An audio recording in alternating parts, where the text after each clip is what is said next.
Bobby Harris backstage. It is the Dazz Band at the OC Funk Fest. How are you? I'm great, man. How you doing? Oh, doing so great. Always great to let it whip right here with the Funk Fest. Now, growing up, who were some of the artists, some of those albums that just really inspired you to want to do this yourself? Well, I came pretty much from a jazz background, but I started appreciating like Blood, Sweat, and Tears, Chicago, Earth, Wind, and Fire, you know, Cameo. I thought they were different, you know, the horn bands, you know what I mean, because we were a horn player, you know, blah, blah, blah. You know. So I would say my influences were around that, you know, the ones I felt that had good quality musicianship and arrangements and stuff like that. I like that. And what a fertile time. The 70s had so much incredible music. It sure did. People weren't like watering it down for radio or trying to make it look something that wasn't for BT or MTV. Absolutely, you know? absolutely. Yeah, what do you love most about the purity of that era? Well, it's the purity of the era, rather, because you know you played your instruments. Everyone had to be a musician, and it wasn't watered down. You just sort of, the funk was pure, the ideas were pure, extemporaneous, and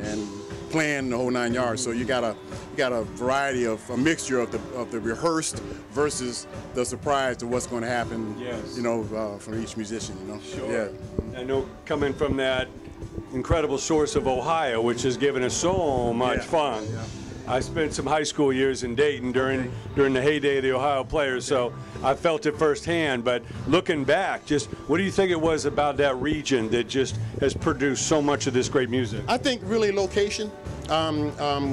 By plane, you know, you used to call Cleveland the best location in the nation and whatnot, but you were like an hour from New York, you know, an hour and a half from Atlanta, you know, short Detroit, Chicago, you know, so you had those influences very central, you know, coming in from that area, and I think that's what kind of helped fertilize that Ohio-based sound and funk. Yeah, and you didn't necessarily have all the labels there, so bands could kind of create their sound kind of in their own vein without having to get under the microscope. There you go, absolutely, absolutely. You know, you're already made when people saw you. Yeah, well again, such a catalog. Can't wait to see you guys hit the stage and all that. But again, let's talk about Let It Whip, because that obviously is a signature song for you.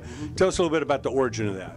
Well, Reggie Andrews and Duke Chanley wrote the song. Reggie produced, you know, 6 of our albums, and it was a song that we used to call it the Gilligan Island song because it had that kind of vibe to it. We thought, you know, and it was different enough from everything else that we had done, and I was just surprised as a consumer that it did what it did, you know. And obviously it helped put the band, because it's on our 5th album, you know. So we've been around a minute until we got that one, you know. Yeah, this is Skip Martin lead singer. There we go, Skip. How you doing? I'm good. I'm good. Fantastic. Thanks for joining us at the OC Funk Fest. Can't get enough of this stuff, man. Oh, this is great. This is going to be great. Oh, yeah. And the trivia on that Let It Whip and Gilligan's Island was, we kind of patterned a little bit of being stupid at that time. We were just being sarcastic. And there was a theme song to Gilligan's Island. Here on Gilligan's Island. So we made our melody. Wanna see you whip it, show and treat you right. Give me just a minute of your time tonight. We both are here to have big fun, so let it whip. So that's the trivia to kind of where. And our manager at that time, he told us, he said, you want to have a hit record? Then you take something that's already been promoted or what have you, and then you flip it. And that's kind of what we did. It's in the DNA of everyone already. Pretty much. Subconsciously. Yes. Where did I hear that before? Yeah. And then Reggie, who he said, because it was Devo that had Whip It, good, he said he wanted to write a Let It Whip that made black people want to dance. Okay. So that was kind of the impetus for it. Devo was from Akron too. He was from Akron, Ohio. Can't get away.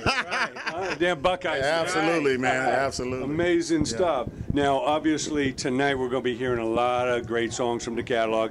I know you guys are always writing new songs, you know. Tell us about what you guys got cooking up. Well, we spoke about this before. It's interesting enough, everything has swung back to what we were already doing, like, you know, 20, 30 years ago, so far as like the Bruno Mars and some of the bands. You know, you close your eyes, the Bruno record, you think it's an 80s record, you know. And so, you know, we're not trying to I hate the word reinvent yourself, you know. I just think that you do what you're used to doing with a different, obviously, spin on it, you know, and flavor, and you keep the integrity of what you're about, and the people buy honesty.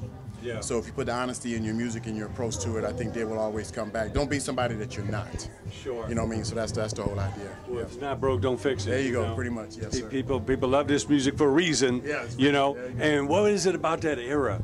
You know, the '70s music. It was before BT, before MTV.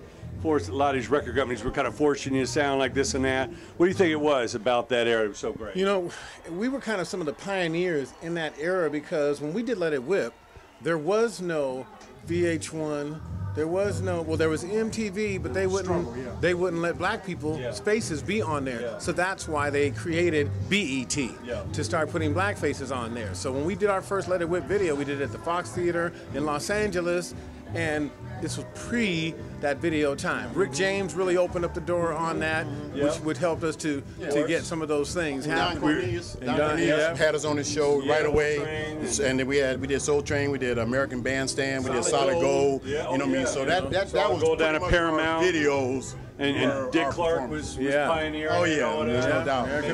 Who are some of the unsung heroes? You just mentioned Don Cornelius, Dick Clark. Who else needs some credit for, you know, being a trailblazer?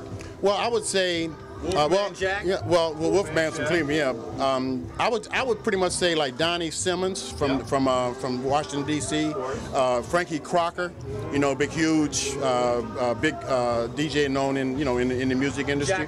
Jack the Rapper. You know, it was pretty much the mainstream black driven entities that kept this, kept pushing this forward. You know what I'm saying? And I think that I would attribute those guys as well. You know what I mean? I know you were part of the heralded Motown family. Yes, sir, you know, coming to L.A., that big Sunset Strip, you know, the big building, man. What were your first impressions of dealing with Motown and, you know, coming to Hollywood and dealing with all that? Well, fortunately, we had 2 albums on 20th Century. And so we were kind of introduced. Earth, Wind & Fire produced our first 2 records. Marvin Gaye was our first producer, but we didn't, he got sick. We were unable to finish that record with him. But I would say that Motown, when people see Motown on a record, they would play it. Yeah. Because it's from Motown, you know what I mean? So that became an advantage, bringing it into the radio station. It was like, Motown, I gotta hear it. Get a good stage. You understand? Actually, and at the particular time, in the world, there were 2 motifs that were the most popular, and it was Playboy Bunny and the Motown Yim, you know what I mean? So that really helped out a lot. Amazing. And we got a new buck in here that's been with us. There you young go. Guy. Well, we got to give it up to Barry Gordy. He's another trailblazer. And amazing stuff. Welcome to Dazz. Yes, thank you. A great welcome. Yeah, we're about to initiate you out here with the OC Funk Fest. Man. Right. Are you ready to let it whip? Always ready to let it whip. Yes. Amazing stuff. Always. Grew up on it. Yeah. So. What is it about the funk and soul that'll just never die?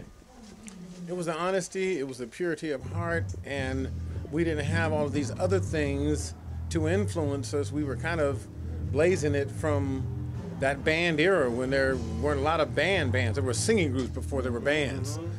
So that band era was kind of specifically our own. That was the 80s. So that's why you get all these sounds. And those people have now grown into parents and grandparents, and they turn their kids and the generations on to that because that was the music of their lives. Music tends to measure the times of your life. It's the soundtrack, right? When you hear that soundtrack of your life, brings you back to that high school, marriage, babies, who you were with, all of those things. Your first home, your first everything. Sure. If we could just go down the line, what advice do you give to young creative people today? Well, firstly, learn your craft. Unfortunately, a lot of the instruments have been taken out of the school system, but that should not. Yeah, we need to correct that, but don't let that be a deterrent. And then don't get so technical.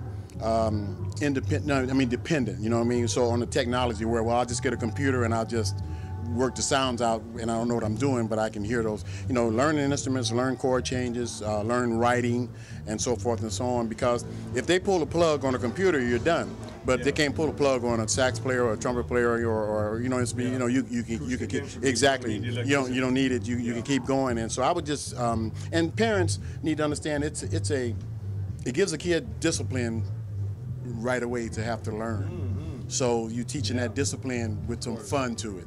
You know what I mean? So I never, and I'm sure Skip or I never started doing this with making money in mind. I did it because I love playing my instrument. You know what I mean? You got to do it for the love of it first. And if you do that and keep that honesty with you, then it'll translate when you're on stage. They say, well, at least they're honest about what they're doing. They're believing in what they're doing. So the rewards will come. They will come. Yeah, amazing. How about you, Skip? What advice? There is no easy way to greatness. You're going to have to work at it. And if you're committed to working at it, in this generation, it seems that there's so much reaching for instant gratification. It doesn't happen that way. Greatness doesn't happen that way. You have to have some kind of form of commitment and commit yourself to something that you have fun doing. And now with this generation, not only is it great to be able to play the music, create the music, but now you can self-promote the music, where back in the day we couldn't do that. You can reach thousands and millions of people by sitting there on your computer, learning how to go on this and learn how to communicate on Facebook, learn how to Instagram, whatever, the Snapchat, whatever there is, Periscope, whatever there is, Messenger, get to that, WhatsApp, and get to the world. And you can do that. And if you can build your own persona, which is at your fingertips today, then you can make your entity bigger than Ben Hur, and that's the idea, and that's the goal in marketing. Thanks so much. All right, guys. man, you're welcome, man.